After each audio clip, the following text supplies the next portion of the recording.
നമസ്കാരം സുഹൃത്തുക്കളെ. പഴയ പോലെ ഇറാൻ അമേരിക്ക യുദ്ധത്തിൻ്റെ ശ്രദ്ധാകേന്ദ്രമായി മാറിയിരിക്കുന്ന ഹോർമുസ് കടലിടുക്കാണ്. ഇത് ഒരു ബ്ലോക്കേഡോ അല്ലെങ്കിൽ കപ്പലിനെ പറ്റിയുള്ള ഒരു കഥയല്ല.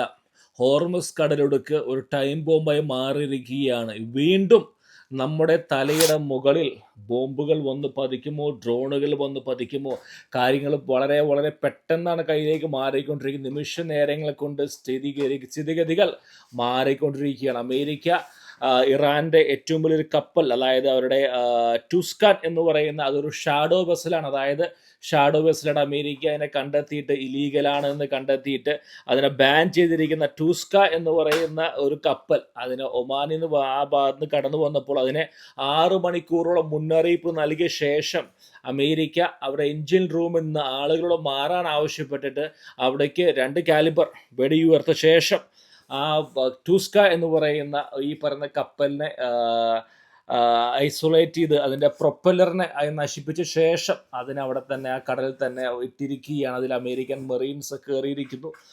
അപ്പോൾ അമേരിക്കൻ US മെറീൻസ് 31 മെറീൻ എക്സ്പെഡേറ്ററി യൂണിറ്റാണ് അവർ കപ്പലിൽ കയറിയിരിക്കുന്നത്. വളരെ ഭയങ്കര ഒരു അമേരിക്ക അതിനെപ്പറ്റി വീഡിയോസൊക്കെ പുറത്തു വന്നിരിക്കും, നമുക്ക് കാണാൻ സാധിക്കും. എന്ത് മെസ്സേജാണ് ഇരു രാജ്യങ്ങളും. ഇന്നലെ നമ്മൾ കണ്ടതാണ് ഒരു ഇന്ത്യൻ കപ്പലിൻ്റെ ആ നാവികൻ തലവൻ പറയുന്നത് നമ്മൾ കേട്ടതാണ്. നിങ്ങളുടെ കയ്യിലുള്ള 2ാമത്തെ കപ്പൽ പേരാണ് ഇത്, നിങ്ങൾ വെറുതെ വിടൂ എന്ന് ആവശ്യപ്പെട്ടിട്ടും IRGC വെടിവെക്കുന്നു. ഹോർമുസ് കടലിടുക്ക് ശരിക്കും പറഞ്ഞ തലവേദനയായി മാറുകയാണ് അമേരിക്കയ്ക്കും അതോടൊപ്പം തന്നെ ഇറാനും. എന്താണ് യഥാർത്ഥ ലക്ഷ്യം? ഇന്നലെ എൻ്റെ ചാനൽ പറഞ്ഞതാണ്. അതായത് യഥാർത്ഥ ലക്ഷ്യം എന്ന് പറയുന്നത് ഇത് ഇറാനെ ചർച്ചകളിലേക്ക് കൊണ്ടുപോകാനോ അല്ലെങ്കിൽ ഇതൊന്നുമല്ല. യഥാർത്ഥ പ്രശ്നം എന്ന് പറഞ്ഞു കഴിഞ്ഞാൽ ബ്ലോക്കേഡ്, അതായത് അതിൽ കൂടെ ഒരു സാധനം പോലും കടത്തിവിടാൻ സാധിക്കില്ല എന്ന് അമേരിക്ക തെളിയിക്കുകയാണ്, ഇറാനോട് പറയുകയാണ്. കാരണം അമേരിക്കയ്ക്ക് വളരെ വ്യക്തമായിട്ട് അറിയാം, ചൈനയും ഇറാനും കൂടി ഈ വഴിയിൽ കൂടിയാണ് ആയുധങ്ങളുടെ അതായത് റീസപ്ലൈ എത്തിക്കുന്നത്.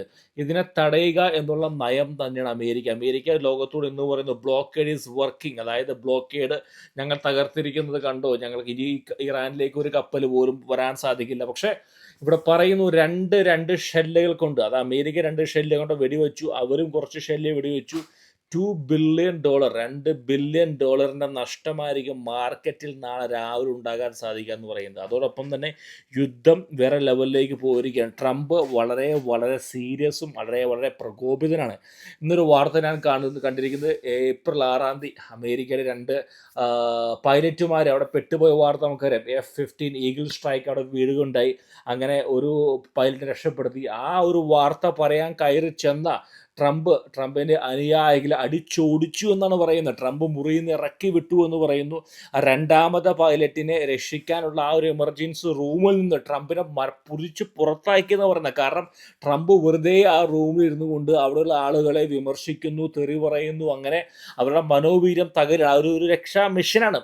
അപ്പോൾ ട്രംപ് ഈ വിഷയങ്ങളെ വളരെ സീരിയസ് ആക്കി എടുക്കുന്ന ഒരു വ്യക്തിയാണ്. കാരണം ഇപ്പം അദ്ദേഹം പറയുന്നുണ്ട്, അതായത് പാലങ്ങൾ തകർക്കും, അവിടെയുള്ള നിലയങ്ങൾ തകർക്കും എന്ന് പറയുന്നത്. ഒരു പക്ഷേ ഹീ ഈസ് ഇമ്മൻറ്റ്, അദ്ദേഹം ചെയ്യാൻ തന്നെയാണ് ബോഡി ലാംഗ്വേജ്. കാരണം അദ്ദേഹം ഫ്രസ്ട്രേറ്റഡായി മാറിയിരിക്കുകയാണ്. കാരണം അദ്ദേഹത്തിൻ്റെ കാര്യങ്ങൾ ഒരു പക്ഷേ കൈകളിൽ കൂടി എല്ലാം പോകുന്നു തോന്നുന്നു.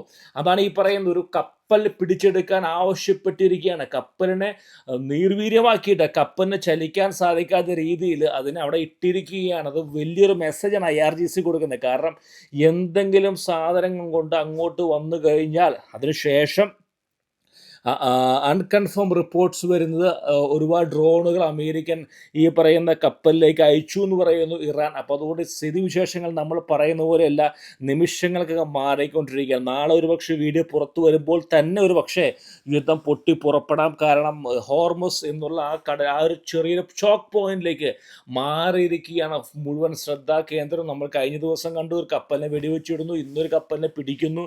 പക്ഷേ നിമിഷ നേരങ്ങൾ കൊണ്ട് മാറുകയാണ്, ഒരു മാറാം ശ്രദ്ധാകേന്ദ്രമായി മാറുകയാണ്. ഇരു രാജ്യങ്ങളും പറയാൻ ശ്രമിക്കുകയാണ് ഞങ്ങളുടെ ബ്ലോക്കേഡ്, അതായത് ബ്ലോക്കിന് നമ്മൾ ബ്ലോക്ക് വെക്കുക. എന്നാൽ അമേരിക്ക ബ്ലോക്ക് ചെയ്യുന്നു, അവർ ബ്ലോക്ക് ചെയ്യുന്നു.